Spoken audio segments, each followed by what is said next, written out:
Pour faire face à la dégradation du couvert forestier ivoirien, le ministère des Eaux et Forêts se dote d'une stratégie de préservation, de réhabilitation et d'extension des forêts. Ce sont au total 12 drones que le PNUD, Programme des Nations Unies pour le Développement, a remis à l'État de Côte d'Ivoire.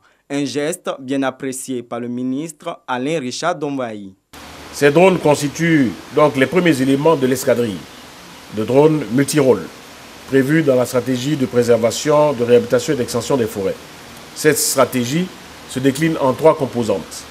La composante surveillance, la composante cartographie et la composante reboisement.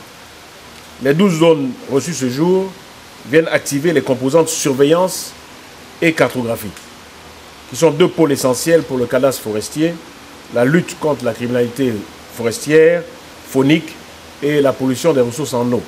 Selon la représentante résidente du PNUD en Côte d'Ivoire, ces drones vont contribuer à rendre plus efficace la brigade spéciale de surveillance et d'intervention du ministère des Eaux et Forêts.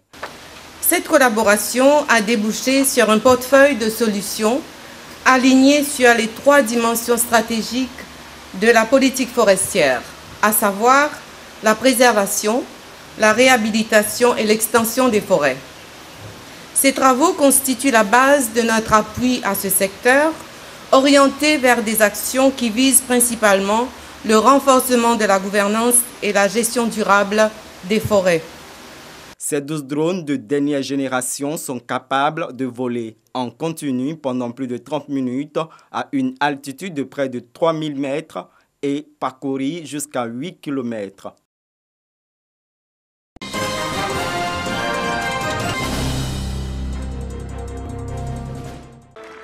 Le 5e rallye de l'espoir, tenu ce dimanche 28 février 2021 en Corée du Sud, a permis à divers participants de plancher sur les défis majeurs auxquels l'humanité est confrontée avant d'explorer des voies et moyens pour la réalisation d'un monde de paix. En 2014,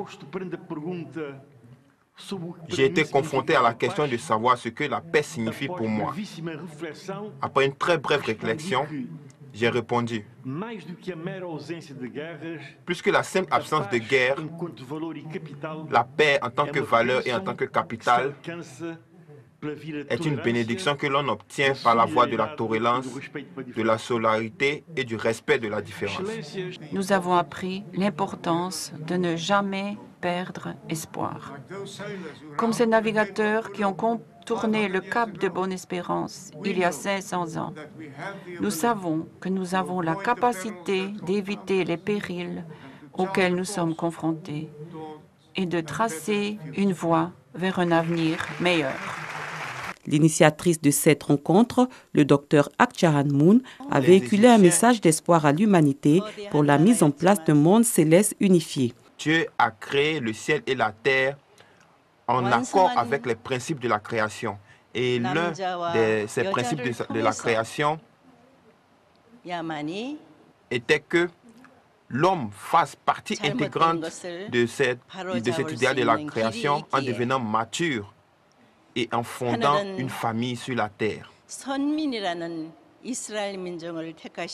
C'est pourquoi Dieu a élevé le peuple d'Israël en tant que le peuple élu tout au long d'une providence qui a duré 4000 ans. Et cette providence de la restauration par l'indemnité qui a été initiée par Dieu était dans le but d'apporter le salut à toute l'humanité. Le thème de ce 5e rallye de l'espoir est « Développer des partenariats pour la paix, interdépendance, prospérité mutuelle et valeurs universelles ».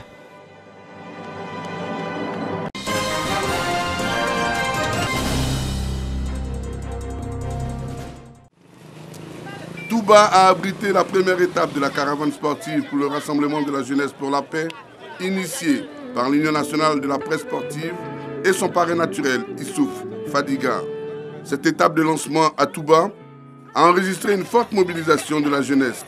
Ce fut le cas au stade du centre de formation professionnelle où se déroulaient les 2 finales de football au programme de l'étape de Touba. Chez les hommes, l'Espoir Football Club du Bafing s'est imposé 4-2 à l'Union sportive de Touba. La finale féminine a été remportée par les institutrices aux dépens du corps médical, au tir au but. Ce sont deux belles rencontres qui ont été proposées aux spectateurs, mais ce sont surtout des messages de paix et de cohésion sociale qui ont pu être véhiculés. Nous avons vu des jeunes gens engagés pour cette belle fête de la paix. Ces jeunes gens ont fait preuve de dynamisme, de talent, et c'est aujourd'hui notre fierté. Cette caravane qui démarre aujourd'hui à Touba doit parcourir toute la Côte d'Ivoire. Touba a donné le ton. J'espère que toutes les autres villes de Côte d'Ivoire vont suivre. Je voudrais au nom de l'Union nationale de la presse sportive de Côte d'Ivoire vous dire infiniment merci. Les populations du Bafing se sont retrouvées dans la soirée pour le concert du Molard, histoire de poursuivre la fête. Les autres villes de Côte d'Ivoire se préparent déjà pour recevoir les prochaines étapes de la caravane sportive pour le rassemblement de la jeunesse pour la paix.